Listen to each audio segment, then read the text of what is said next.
स्मृति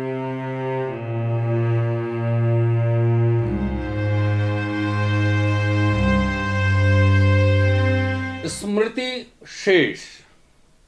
दोस्तों, रतनलाल बोल रहा हूं और आप देख रहे हैं अंबेडकर नामा। भारतीय राजनीति के एक स्तंभ शरद यादव हमारे बीच नहीं है। कल शाम तकरीबन 9:30 बजे उनका देहांत हो गया था। आज छतरपुर में उनके आवास पर उनका पार्थिव शरीर रखा गया था लोगों के दर्शन के लिए, और कल सुबह होशंगाबाद उनके होम डिस्ट्रिक्ट में उनका अंतिम संस्कार किया जाएगा।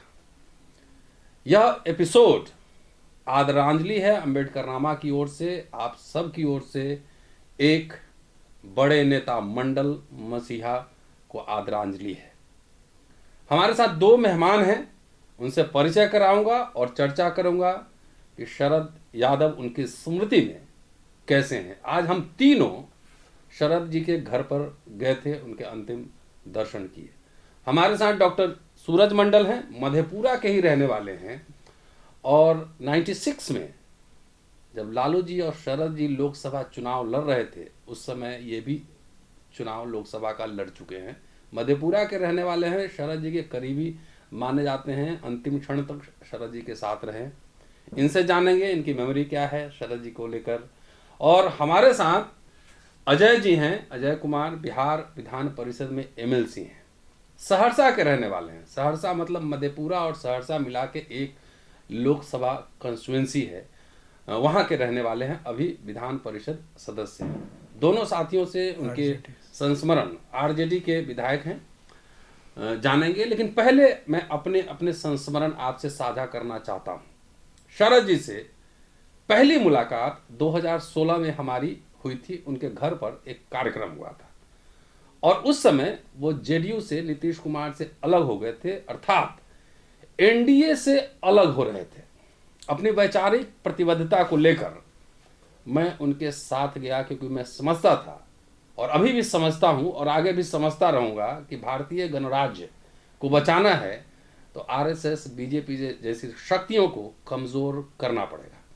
जब एनडीए में शरद जी थे, मेरी मुलाकात उनसे कभी नहीं हुई, लेकिन जब एनडीए से जब हटे वहां से, तब मैं उनके साथ गया। उसी दिन, जिस दिन मैं पहली बार मिला था, एक बड़ी सभा उनके घर 7 तुगलक रोड पर हुई थी और मेरा भी व्याख्यान होगा। स्क्रीन पे मेरे व्याख्यान के कुछ शॉर्ट्स आप देखेंगे। मैंने बहुत ही धुआंधार तरीके से अपनी बात रखी थी और उसके बाद मैं शरद जी के नज़दीक हुआ। बहुत सारा राजनीतिक उठापटक हुआ, तब भी हम लोग उनके साथ बने रहे। लोकतांत्रिक जनता दल का गठन हुआ। इसी बीच कोरोना भी आया, बीमार भी पड़े और वो पार्टी ठीक से काम नहीं कर पाई। शरद जी आरजेडी के सिंबल पर लोकसभा चुनाव लड़े 2019 में। उसके बाद कोरोना आया। कोरोना के बाद आप जानते हैं स्थिति क्या है, बीमार पड़ गए शरद जी, और उसके बाद बीच बीच में कभी स्थिर होते रहे और बीमार पड़ते रहे, डायलिसिस पे रहे लगातार। उनकी पुत्री सुभाषिनी जी से और बुंदेला, शशांक बुंदेला उनके पुत्र हैं, उनसे लगातार हम लोग संपर्क में रहे, बीच में मिलते भी रहे। और इस 6 वर्षों के अंदर कई बार शरद जी से हमारी मुलाकात हुई।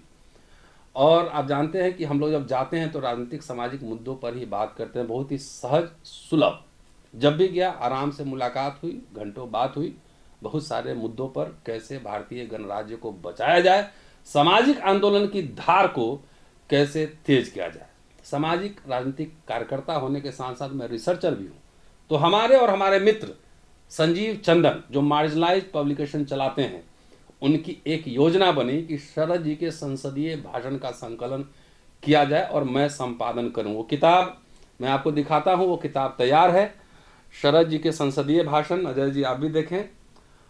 और भारत के राजनेता सीरीज में लालू प्रसाद यादव पे और तमाम डी राजा, तमाम लोगों पे किताबें आई हैं। हमारी योजना थी कि शरद जी से इस किताब का विमोचन कराया जाए।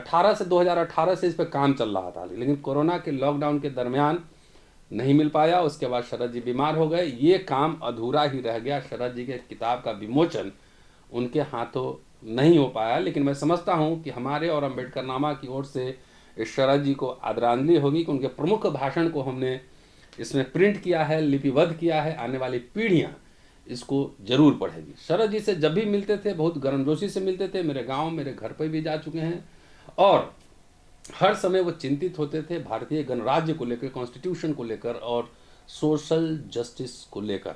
मंडल मसीहा शरद यादव को हम सब की ओर से, अम्बेडकरनामा की ओर से आदरांजलि। अब सूरज जी से बात करते हैं। सूरज जी उनके बहुत नज़दीकी रहे। 90 के दशक से तो आप जानते ही हैं, जब मंडल रथ चला था उस समय से आप जानते हैं कि लंबा पहले से जानते हैं। तो जरा बताएं कि मतलब क्या मेमोरी है, कैसे आपने देखा पूरे उनके राजनीतिक सफर को? शरद जी से मुलाकात जो थी वो उनका जो बदायूं से वो लोकसभा चुनाव लड़े 89 में और जहां वो जीत नहीं पाए थे, तो उसी दरमियान हम लोग यहाँ दिल्ली यूनिवर्सिटी के कई छात्र उनके चुनाव प्रचार के लिए गए थे, बदायूं गए थे। उसके बाद वो जब चुनाव नहीं जीते तो मधेपुरा से वो चुनाव लड़ने आए थे, जहां पर एक उपचुनाव घोषित हुआ था। क्योंकि उस समय जो प्रत्याशी थी राजकुमारी जी, उनका मर्डर हुआ एक तरह से, और उसके बाद वहाँ उपचुनाव की स्थिति आई और शरद जी वहाँ से लड़े। मधेपुरा आए तो पहली बार जब आए तो मेरे पिताजी आदरणीय रमेश बाबू के आग्रह पर हमारे यहाँ चाय पीने आए थे। सबसे पहले मधेपुरा में वो पहली बार आए थे। उसके बाद वो लगातार वहाँ से नेतृत्व किए, लोकसभा चुनाव लड़ते रहे, जीते भी, एक बार हारे भी थे। लालू जी से जब उनकी अलग हो गए तो उसके बाद वो लालू जी से ही चुनाव हारे थे। शरद जी को से एक चीज़ तो तय था कि वो उनको राजनीति की पकड़ और समझ मैं समझता हूँ अन्य कई नेताओं से बहुत बेहतर थी। आज भी आप देखे होंगे, सबसे पहले राहुल गांधी जी उनको श्रद्धांजलि देने के लिए गए। सुबह गए थे। और इसलिए गए क्योंकि उन्होंने घोषित किया था कि वे मेरे राजनीतिक गुरु हैं। जाहिर है कि शरद जी में कई ऐसी बातें थी जो वो राजनीति को समझ कर, परख कर और उनको एक तरह से किस तरह से क्रियान्वयन होना चाहिए, और उसका एक बहुत बड़ा उदाहरण था जब मंडल कमीशन लागू। आदरणीय वीपी सिंह की सरकार थी जिसको देवीलाल जी कमजोर करना चाहते थे या उससे हटना चाहते थे, और एक बड़ा तबका था जनता दल के सांसदों का, लगभग 90 सांसद थे जो शरद यादव के नेतृत्व में थे और जिनके बारे में ये तय था कि वो देवीलाल के साथ जा सकते हैं। तो शरद जी ने वीपी सिंह के सामने यह प्रस्ताव रखा कि अगर आप मंडल कमीशन लागू करें तो हम सभी सांसद आपके साथ खड़े रहेंगे। और हुआ वही। 7 अगस्त 1990 को उन्होंने वीपी सिंह साहब ने एक जो अनुशंसा थी मंडल कमीशन की, 27% आरक्षण जो केंद्रीय नौकरियों में होना चाहिए, वहाँ उन्होंने लागू किया। परंतु परिस्थिति ऐसी रही कि भारतीय जनता पार्टी ने विद्रोह किया।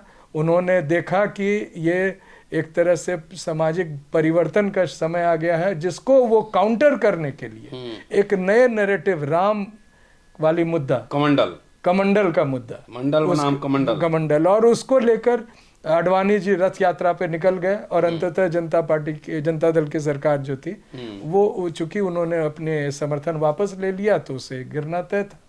तो ये इन परिस्थितियों में शरद जी थे और वो हमेशा राजनीति के केंद्र बने रहे। देवीलाल जी के साथ वो अनेक वर्ष बिताए। देवीलाल जी के राजनीतिक रणनीतिकार माना जाए तो शरद यादव ही थे। बाद में भी शरद जी अभी नीतीश कुमार जी के साथ जो उनका जनता दल यूनाइटेड भी जब बना, जब वो समता पार्टी बनाए थे, शरद जी जनता दल यूनाइटेड बनाए और दोनों पार्टी का विलय हुआ, तब भी वो एक तरह से नीतीश जी के सलाहकार और नीतीश जी को सत्ता में लाने वाले प्रमुख व्यक्तियों में थे बिहार में। तो इन सब के योगदान के साथ एक राजनीति का एक युग समाप्त हो गया शरद जी के साथ। और आपका कोई निजी अनुभव उनके साथ? आप चूंकि उनके अगेंस्ट भी चुनाव लड़ चुके हैं। जी, निजी अनुभव तो ये था कि जो आप जिस सभा का जिक्र कर रहे हैं 2016 में, और जब मैं कई वर्षों के बाद उनसे मिलने गया तो उसी गर्मजोशी के साथ वो मिले और उन्होंने पहला प्रश्न ये किया था उस दिन, आप भी थे मेरे साथ, कि हम कैसे ये जो देश में सत्ता परिवर्तन हुआ है, आरएसएस का वर्चस्व जो बढ़ रहा है, उसको रोकने के दिशा में हम कैसे आगे बढ़ सकते हैं। तो ये उनकी चिंता थी और मैं इस बात को बहुत ही गंभीरता से लेता हूँ और मैं उस जज्बे को भी सलाम करता हूँ कि अपने व्यक्तिगत समय में भी, सोच में भी वो उस बात को आगे रखते थे कि किस तरह से देश के और देश के जो बहुसंख्यक लोग हैं उनका भलाई किस प्रकार से हो, उनकी बातों को किस प्रकार से आगे लाया जाए। तो ये बड़ी बात थी। ये सभी राजनेताओं में ये गुण नहीं होता है। ये तो मैं कई राजनेताओं के संपर्क में रहा हूँ, अभी भी हूँ। तो ये, और इस वजह से शरद जी एक अलग स्थान रखते हैं। साथ ही वो काफ़ी पढ़ते थे, वो जानकारी रखते थे, और वो आजकल कम लोग पढ़ते हैं, नेता लोग जानकारी नहीं रहे और विश्लेषण कम करते हैं। अजय जी आरजेडी के अभी विधान परिषद से जीते हैं और उसी इलाके से जीते हैं जहाँ शरद जी कभी सांसद रहा करते थे। तो अजय जी देखे होंगे कि जो आरजेडी से भी जो संबंध उनका था, वो अपने आप को पीछे रखकर भी अपने हित, कोई स्वार्थ को आगे कभी भी नहीं किए।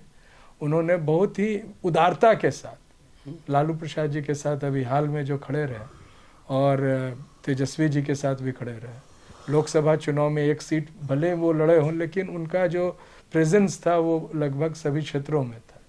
एक चीज़ से वो दुखी जरूर थे, जिस पर मैं उनसे सहमत नहीं था। वो बोल रहे थे कि समाज जो है सो बदल गया है, वो धार्मिक होने लगा।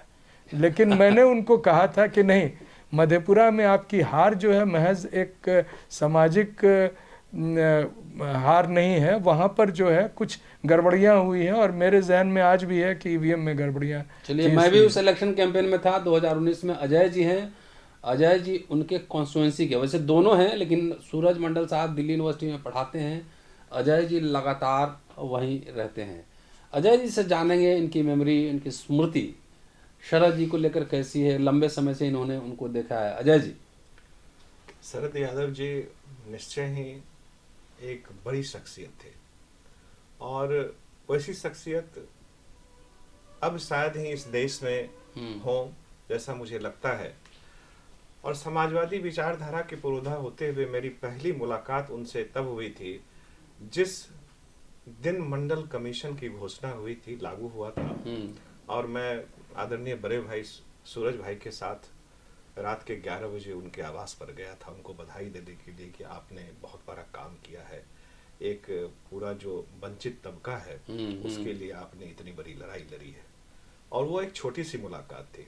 बाद के दिनों में दिल्ली विश्वविद्यालय में पढ़ते हुए, और जब मैं एमफिल में यहाँ था और हॉस्टल के कुछ मुद्दे को लेकर के मैं कुछ छात्रों के साथ उनसे मिलने के लिए गया था, तो उन्होंने कहा था कि आज तुम मुझसे मिलने आए हो, अगर इतनी देर में कोई तुम धरना प्रदर्शन और आंदोलन करते तो शायद यूनिवर्सिटी तुम्हारे सामने झुक जाती। और हमने वही संदेश उनसे लिया, और फिर कभी उनसे ये मदद मांगने के लिए हम लोग नहीं गए। कभी कभी वैचारिक रूप से उनसे मिलने जाया करते थे, उनसे बात होती थी। और जब तीसरी बार जब मैं उनसे मिलने गया तो उन्होंने कहा कि तुम्हारे हॉस्टल के प्रॉब्लम्स में क्या हुआ। मैंने कहा कि आपके नक्शे कदम पर चलते हुए और आपके विचारों को आत्मसात करते हुए हम लोगों ने लड़ाई लड़ी, और हम लोगों की जीत हुई, और हम लोगों का जो हक है वो हमें मिलना शुरू हुआ।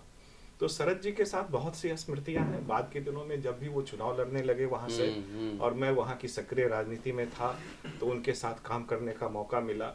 उनकी जो सबसे बड़ी बात मुझे जो सबसे अच्छी लगती थी, बड़ी बेबाकी के साथ, बहुत ही स्पष्टता के साथ वो कहते थे कि तुमने ये गलत किया है, फलाना वो गलत कर रहा है। और अगर कोई उनकी नजर में कोई अच्छा काम करता था तो उसको अप्रिशिएट करने से भी नहीं चूकते थे। आज की राजनीति में बेबाकी शब्द खत्म हो गई है। लोग जानते हुए भी लोग अच्छी बातें करते हैं, चिकनी चुपड़ी बातें करते हैं, भले ही बगल में कैंची रखते हैं, उसको कतरने का भी काम करते हैं। लेकिन शरद जी ऐसे लोग नहीं थे। शरद जी की शख्सियत बहुत बड़ी थी। तीसरी मैं बात सबसे कहना चाहूंगा कि आज जो बिहार की राजनीति में आदरणीय लालू जी के नेतृत्व में जो सामाजिक न्याय की लड़ाई लड़ी गई है, तो उसके एक आधार स्तंभ शरद जी। बिना शरद जी के उस लड़ाई को, हम इतनी बड़ी लड़ाई को जीतने में कामयाब नहीं हो सकते थे। और बीच में एनडीए का साथ उनका रहा। बाद के दिनों में फिर हम लोगों के साथ वो आए, और हम लोगों के साथ जब आए तो हम लोगों के साथ भी उसी गर्मजोशी और मजबूती के साथ रहे। लेकिन जो बात सूरज भाई कह रहे थे कि हमेशा उनके मन में त्याग की भावना रहती थी, कभी स्वार्थ उनके दिल में नहीं आया। कि तो ये शरद जी एक राजनेता थे, कि उनके अंदर एक सोशल एक्टिविस्ट हर समय जिंदा रहता था। हमेशा। हैं? और वो लड़ने के लिए हमेशा हाँ। कहते थे कि तुम अपने हक की लड़ाई एकदम लड़ो। एकदम। जब मैं स्मरण दिला दूं यहाँ कि जब मेरी गिरफ्तारी हुई थी और जब मैं लौट के आया तो शरद जी से मिला तो गले लगे, बोले शाबाश। इस तरह के शरद जी थे, मतलब सब लोगों के सामने हमसे गले मिले। 11 बार सांसद रहना और कई बार मिनिस्टर रहना और छात्र राजनीति से सीधे सीधे संसद, जनता उम्मीदवार के रूप में 1974 में 74 में जनता उम्मीदवार के रूप में जाना, एक लंबा सफर, तकरीबन 50 साल का सफर मान लीजिए कि 45-50 साल का सफर है। और तब भी एक्सेसिबल, जब भी आप कोई घर पे जाएं तो उनसे मुलाकात उनसे जरूर होती थी। आप किसी मदद के लिए जाएं तो भी मदद के रास्ता दिखाते थे कि अगर आप एक्टिविस्ट हैं तो कुछ हक हकूक के लिए धरना प्रदर्शन करना चाहिए, हर समय सिफारिश नहीं करना चाहिए। और कुछ याद है आपको? हाँ, शरद जी से एक इनकाउंटर मुझे एक और याद है कि मैं शरद जी के पास बैठा हुआ था और बिहार से कुछ लोग आए थे कि इस व्यक्ति को आप टिकट दे दीजिए। आपको नहीं था, किसी और के लिए। तो शरद जी ने बड़ी बाकी से कहा कि तुम मुझे आधे घंटे में बता दो कि तुम्हारा सोशल कंट्रीब्यूशन क्या है, तुम्हारा पार्टी के लिए कंट्रीब्यूशन क्या है। वो आदमी हतप्रभ था, वो बता नहीं पाया। तो फिर उन्होंने कहा ठीक है, आधे घंटे तुम नहीं बोल सकते हो तो 10 मिनट में बता दो कि तुमने क्या किया। कुछ देर के बाद उन्होंने कहा तुम्हारे पास 5 मिनट भी बोलने लायक है अपने बारे में, अगर नहीं है तो तुमको टिकट का हक नहीं बनता है। क्या बात, ये शरद जी की बेबाकी थी। क्या बात है। आजकल राजनीति में तरह तरह के हथकंडे होते हैं टिकट लेने के लिए, लेकिन एक जमाना था कि नेता ये देखते थे कि आपका सामाजिक कंट्रीब्यूशन क्या है, आपका पब्लिक लाइफ क्या है, उसके आधार पर टिकट दिए जाते थे। उस समय कोई पैसा वैसा बहुत ज्यादा ये सब चक्कर नहीं था। सूरज जी, कोई ऐसी खास मेमोरी एक चुनाव से रिलेटेड? नहीं, एक जो बात आपने कही शरद जी से, उनके व्यक्तिगत क्षणों में बात हो रही थी जब वो, आपने छात्र राजनीति की बात की, वो बहुत पहले सन 74 में एज ए स्टूडेंट लीडर वो सीधे पार्लियामेंट में चुन के आए थे और बड़े मार्जिन से चुन के आए थे। 77 के चुनाव में वो एक काफ़ी सक्रिय और एक युवा नेता के तौर पर थे। तो उन दिनों में जो मंडल जी, जब उन्होंने अपने सांसदी से इस्तीफा भी दिया था, वो चिट्ठी में डाला है इस किताब में, और वो 77 में फिर सांसद चुन के आए। तो मंडल जी से उनकी जो मुलाकात थी और जिस तरह की बातें थी, वो एकाध क्षण में मुझे कई बार बताया कि किस तरह से कई बार मंडल जी थोड़े विचलित हो जाते थे कि आगे मेरे रिपोर्ट का और किस तरह से क्या होगा। तो बोले चूंकि उस समय हम लोग कम उम्र के थे और हमारे अंदर जोश अधिक था, तो हम एक तरह से उनको इमोशनल सपोर्ट के रूप में बड़ी मंडल जी और वो बोले थे कि हम घंटों तक उनसे बात किए हुए, और उन्होंने एक तरह से बड़ा ऋण भी उतारा मंडल जी के पुत्र को। नहीं, रिपोर्ट तो लागू किया ही, व्यक्तिगत तौर पे मंडल जी के एक बेटे को उन्होंने फिर टिकट भी दिया, विधानसभा तक पहुंचाया, अपने ही बलबूते पहुंचाया। तो ये एक कम ही लोग याद रखते हैं या किसी के कंट्रीब्यूशन या किसी को एक तरह से मदद करने की बात रहती है। चलिए, शुक्रिया आप दोनों का। और दोस्तों, ये स्मृति शेष, ये एपिसोड शरद जी के स्मृति में है। आप सभी की ओर से, हम सभी की ओर से शरद जी को आदरांजलि। देखते रहिए अम्बेडकरनामा। शुक्रिया जी। हाँ। एक शुक्रिया मैं आपका भी करना चाहता हूं कि आपने शरद जी जैसे लोगों का भाषण देश और दुनिया के सामने लाया है। इसके लिए हम सभी लोग आपके आभारी रहेंगे। नहीं, वो तो हम लोग का काम है। शरद जी जब साथ रहे, 6-7 साल रहे, फिर भी आपने उसे लाया और जो पुस्तक देखने से लग रहा है कि बहुत ही इंटरेस्टिंग होगी जी। हाँ, और ये शरद यादव जी को आज के दिन ये सच्ची श्रद्धांजलि। शुक्रिया। देखते रहिए अम्बेडकरनामा।